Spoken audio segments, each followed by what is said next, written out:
Hey everyone, welcome to another video. In this one, I'm going to be showing you how to use a emulator that will emulate the Atari 5200 and also the XE and XL computers. So if you guys are interested in that, let's go ahead and open up the website that I put in the link for you.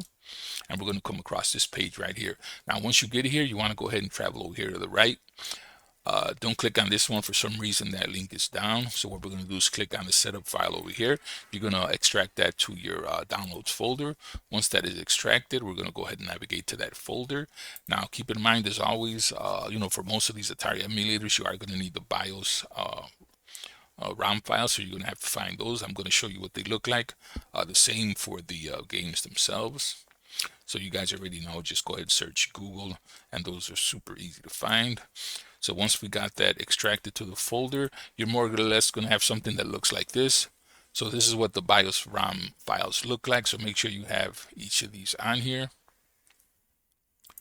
And then you're going to have a folder for your, for the ROMs and so forth. You can split them by, systems, which is probably the best thing to do. So once you have that, you should have your folder looking like this. So we're going to go ahead and make sure you have a folder with that name already with these folders inside. And then we're going to make sure the emulator resides in that folder. So we're going to go ahead and double click on this. We're going to install it, and you want to make sure that this location here matches over here, so it puts everything in that spot. So you're going to go ahead and hit next and install that, and it should pop up on your system. If you get this message, you more than likely already have the redistributable packages already installed. If you launch the game and it does not work, then you just go ahead and run this again and visit the download site and download those. I don't need it, so I'm just going to go ahead and bypass that. So once you're done, just go ahead and click finish, and your right side window should look like this, and you should be ready to launch the emulator and get it set up. So let's go ahead and maximize that window. We're going to go ahead and double click. I like to always do the properties and make it run as administrator. So that's already set on there. So let's go ahead and launch that, and we're going to set the emulator up. Super easy to do. Once you get this window, this is going to be the quickest way to do it. Leave these scan subdirectories on. And what we're going to do is have this image directory here for the 5200 ROM. So just point that to that folder there. Once you've done that, go ahead and click OK. Then we're going to do the same here for the BIOS. Always leave the scan subdirectories on.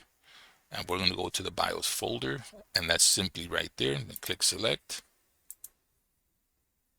Click select again, and it should fill it in with all the same locations here. And this is going to be your preference if you want to use the keyboard or the joystick. What I am going to do is go ahead and show you how to set up the joystick. We want to go over here and also set full screen on there. So we'll go ahead and put the joystick. It will show you what gamepad you have. I have the Logitech F310, so that is on there. And then let's just go ahead and set up the joystick first. And then I'm going to show you, it should find the BIOS files automatically. So let's go ahead and jump to OK. And we're going to go to the joystick here. So let's go to options. We're going to go to input. And as you can see, it has the pad here. So this one here is a little, it's not tricky. You just need to pay attention to what you're doing. So make sure if you want to use the joystick that both of these are selected here. You are going to hit the button here. So this is going to be a start button. You're going to hit start. You're going to press auto detect. You'll get this message. Go ahead and hit the start button on your controller, and you're going to want to do these for every single option up here.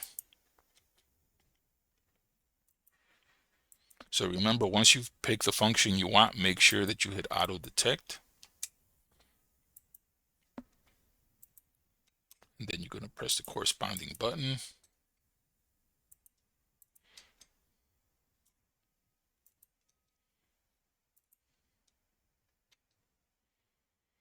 So with just those set, you should be able to play. Obviously, you can go ahead and match the numbers to your keyboard also over here.